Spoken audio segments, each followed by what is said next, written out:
Hello दोस्तों, नमस्कार। मेरा नाम अमन सिंह और आज मैं इस वीडियो में आपसे बात करने वाला हूं कि अगर आप अपनी सीलिंग में यानी कि अगर आप अपनी छत में इस तरह से कुछ पीओपी की डिज़ाइन बनाना चाहते हैं जो सिंपल सी होती है, ज़्यादा खर्चा आता नहीं। खैर, इसमें सिंपल सी up down level up down करके इस तरह की सीलिंग आप बनवा रहे हैं अपनी छत पे, तो क्या चीज़ आपको पहले करवानी है? अगर आप न्यू घर बनवा रहे हैं या फिर पहले आप सोच चुके हैं कि मुझे फॉल सीलिंग नहीं करानी, जैसे इस तरह की सीलिंग नहीं करानी है, ये क्योंकि कॉस्टली पड़ती है, मुझको सिंपल से सीलिंग करवानी है इस तरह की, तो आपको छत किस तरह की आपको करवानी पड़ेगी? अगर आप पहले से ये चीज़ सोच रहे हैं, नया घर बनवा रहे हैं, तो सिंपल सी एक बात ध्यान रखो।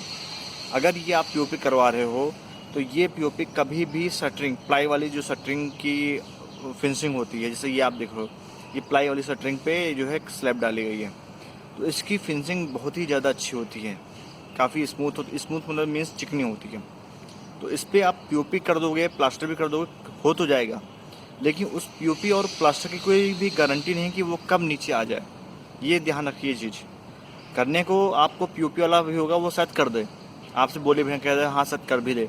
अच्छा, काफ़ी लोग ऐसे पीओपी वाले हैं जिनके पास भाई एक्सपीरियंस अच्छा खासा होता है, तो खुद मना कर देंगे, सर इस छत में हम पीओपी नहीं कर सकते हैं और करने में भी दिक्कत आएगी और इस पीओपी का कोई भरोसा नहीं होता कि कब ये निकल के नीचे आ जाएगी, तो खुद ही मना कर देते हैं जो भी अच्छे खासे पीओपी वाले होते हैं बंदे तो। और जिनके पास भाई काम नहीं होगा, वो काम लेने के चक्कर में बोल देंगे हाँ कर देंगे, कोई दिक्कत नहीं, लेकिन दिक्कत आप ही को लास्ट फेस करनी है ना, उसको तो फेस करनी नहीं। तो आपको अगर इस तरह की पीओपी चाहिए तो आपको पहले से ध्यान रखना है कि आपको फट्टे वाली शटरिंग करवानी होगी। ये बात ध्यान रखो। अगर कम कॉस्ट में भाई काम करने को हो, कुछ भी कर सकते हो भाई, पैसे ज़्यादा लगेंगे उस चीज़ के, लेकिन आपको भाई बजट के हिसाब से काम करना है, बजट के अंडर में करना है।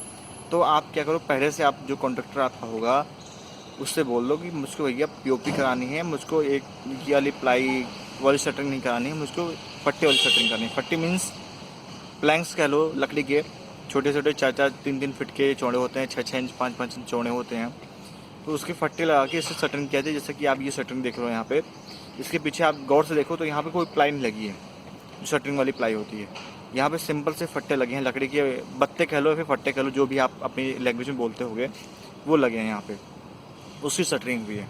इस शटरिंग से फ़ायदा क्या होता है कि जब भी आप अपनी स्लैब ढलाई करते हो, स्लैब डालते हो, तो इससे क्या है, नीचे का जो पोर्शन होता है वो रफनेस हो जाता है, क्योंकि भाई दो फट्टों के या दो पट्टों के बीच में, लकड़ी के पट्टों के बीच में हल्का सा गैप रहेगा, तो उससे हल्का सा सीमेंट नीचे जो है बहेगा, तो उसकी वजह से थोड़े बहुत अप डाउन भी लेवल हो जाता है। तो यहाँ पे क्या है, जब अप डाउन लेवल होता है, रफनेस नीचे निकलती है, तो इस तरह की रफनेस आपको कुछ दिखती है अपनी छत के नीचे जब आप इस तरह की शटरिंग यूज कराते हो। तो अब इस शटरिंग को यूज कराने से फ़ायदा ये होता है कि आप पहले इस पर प्लास्टर कर लो, बढ़िया से साहुल सूद में प्लास्टर कर लो, बढ़िया मस्त एकदम प्लास्टर। ठीक है, रेशियो मैं बताऊंगा नहीं, रेशियो मैंने पहले वीडियो बता चुका हूँ कैसा कैसा रेशियो रखना है, रेशियो आप देख सकते हो उसमें। ठीक है, लेकिन रेशियो आपको रखना है 1:4 का ही है। अब इसमें क्या आप डस्ट मिलाना है, मोरम मिलाना है, ये आपके ऊपर डिपेंड है। आप अच्छे से प्लास्टर करा लो छत पे, रफनेस की वजह से प्लास्टर भी अच्छी पकड़ होगी। लेकिन अगर यही प्लास्टर आप उस पर कराते, जो शटरिंग वाली, जो प्लाई वाली जो शटरिंग है, स्लैब है, इस पर प्लास्टर भी कर लेते, हो भी आता प्लास्टर, लेकिन इस प्लास्टर कोई भरोसा नहीं कभी नीचे आ जाए। ठीक है, ये चीज़ सबसे मेन है यहाँ पे, इम्पोर्टेंट देखने वाली चीज़ है। इस प्लास्टर को आप मान लें प्लास्टर करा लिया, आप प्लास्टर कराने के बाद आप कोई भी पीओपी कराओ, पीओपी करने वाला भी बहुत आसानी होगी उसको काम करने में, क्योंकि प्लास्टर में हल्की सी रफनेस मिल जाएगी उसको। और हाँ, एक चीज़ और ध्यान रखिएगा, जब भी आप छत पे पीओपी का मतलब प्लास्टर कराओगे, तो आप तुरंत झाड़ू मरवा दो, फिर हल्की से कुछ रफनेस कर दो प्लास्टर के ऊपर, जो हल्का सा खुरदुरापन रहे उस प्लास्टर पे, कि पीओपी जो लगाए बंदा, उसको थोड़ा आसानी हो और जल्दी से पीओपी इस पर पेस्ट हो जाए, दिक्कत ना हो उसको काम करने में। तो ये चीज़ ध्यान रखना, जब भी इस तरह की कभी पीओपी आप कराते हो, सोच रहे हो कुछ करने का, नया घर बनवा रहे हो आप, बन चुका है तो खैर बात दूसरी है, लेकिन अगर नया घर बनवा हो तो इस तरह की आपको शटरिंग करानी पड़ेगी, तभी आप ये पीओपी कराओ, अन्यथा मत कराओ पीओपी। आप फिर आपको फॉल सीलिंग करानी ज़्यादा बेटर रहेगी, इस पीओपी कराने से फिर कोई फ़ायदा नहीं। ठीक है, तो दोस्तों शायद आपको वीडियो अच्छी लगी हो तो लाइक जरूर करिएगा, सब्सक्राइब जरूर करिएगा, शेयर जरूर करिएगा। वीडियो देखने के लिए धन्यवाद। जय हिंद, वंदे मातरम।